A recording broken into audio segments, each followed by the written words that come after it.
l'organisation a du mal à comprendre que l'innovation et le business sont intrinsèquement liés. Quand on parle d'innovation, on parle de nouveaux business, de nouveaux revenus. C'est pour ça qu'il faut s'attacher à se penser comme un VC peut le faire et à penser sa stratégie d'investissement dans ces innovations, avoir un portefeuille d'innovation pour autant améliorer son cœur de métier, son core business, que créer de nouveaux services, de nouveaux produits sur de l'adjacent et peut-être aller demain dans le disruptif, mais déjà construire les gens avec lesquels on marche, c'est-à-dire les gens qui sont chez nous, donc les gens qu'on a dans l'entreprise, comment on les équipe, comment on les transforme en entrepreneurs et comment nous-mêmes on redevient entrepreneur en tant que dirigeant pour porter son entreprise plus loin. Donc nous aujourd'hui on a une conviction, c'est qu'il y a tout un pan d'innovation adjacente qui est assez facile en fait à aller chercher, mais comme tous les dirigeants, comme le disait Pauline, regarde plutôt la grande rupture et on a l'attente de ces grandes ruptures qui arrivent. On a du mal à regarder ce qui est sous nos yeux, les gens dans l'entreprise et les actifs desquels ils peuvent se saisir pour monter des nouveaux business.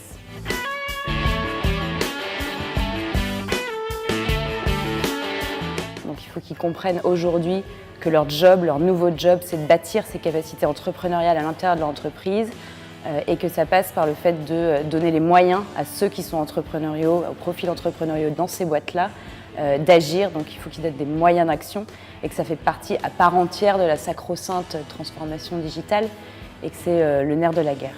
À l'intérieur de ces grandes entreprises, il y a des entrepreneurs, il y a des intrapreneurs, il y a plein de gens qui se battent tous les jours pour essayer de faire bouger le système. Simplement, l'individu ne peut pas tout face au système, donc il faut aussi créer les configurations favorables à l'intérieur du système, dans l'organisation, pour les faire émerger. Donc l'idée c'est de créer une relève finalement dans ces gros systèmes pour qu'ils puissent se transformer et qu'ils puissent basculer. Quand on parle de nouveaux business, souvent digitaux, technologiques, on parle de nouvelles compétences. Toute personne peut apprendre ces nouvelles compétences, qu'elles ne sont pas de domaine réservé, de technophiles. Nous-mêmes sommes plutôt des gens qui ont fait des humanités à la base. Et la clé, c'est la confiance qu'on peut avoir en ses forces vives pour apprendre ces nouvelles compétences, notamment les compétences produits, mais produits au sens technologique du terme, construire des produits digitaux. Et souvent, quand on comprend comment on construit un produit digital, on voit qu'il y a un énorme chantier organisationnel qui sous-tend et qui permet ces réalisations-là. Et c'est des problèmes de structure, d'organisation, de RH, de talent. Et c'est des sujets qui sont intrinsèquement liés à tous ces sujets d'innovation.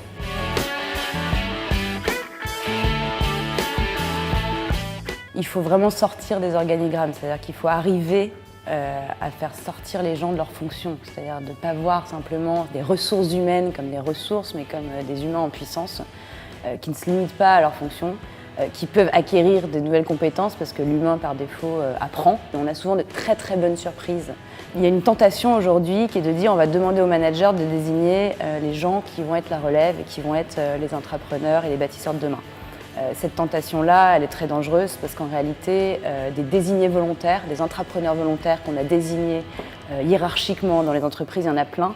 Et ce n'est pas forcément des gens, c'est des gens qui peuvent être très bons, qui sont souvent très compétents pour l'activité existante de l'entreprise, mais qui ne sont pas nécessairement les intrapreneurs. L'intrapreneuriat, donc il y a vraiment un travail à la fois d'expérimentation et de travail sur la structure en tant que telle, qui est une structure très dense, très difficile à faire bouger. Et rigide. Et voilà, et rigide, et c'est vraiment les allers-retours entre les deux qui vont permettre que ça puisse devenir viable en fin de compte.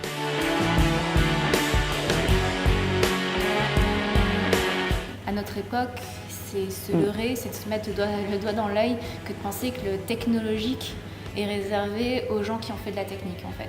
La technologie n'est plus une expertise, c'est quelque chose sur laquelle on doit être en puissance, donc même on ne doit pas tout savoir faire, mais il faut comprendre les tenants, les aboutissants. Tout décideur dans une entreprise doit désormais savoir connaître un peu cette technologie pour pouvoir outiller ses gens, mais aussi son métier. D'un côté, on va avoir des patrons, il faut qu'ils aient envie. Il faut qu'il y ait une impulsion. Il faut des patrons qui lead, qui aient une vision et qui adoptent cette vision de l'entrepreneuriat. Et en dessous, je n'ai jamais vu un seul cas où quand on a lancé une dynamique intrapreneuriale, personne ne répondait. Donc c'est pas juste tout ouvert, tout est permis. C'est pas une cour de récré. L'entrepreneuriat, parfois, ça peut être perçu comme ça. Et c'est à tout dirigeant d'une entreprise d'arriver à canaliser, à faire ce funnel d'énergie pour arriver à créer ces nouveaux services, ces nouveaux produits, ces nouveaux business et voir ces nouveaux métiers de demain aussi.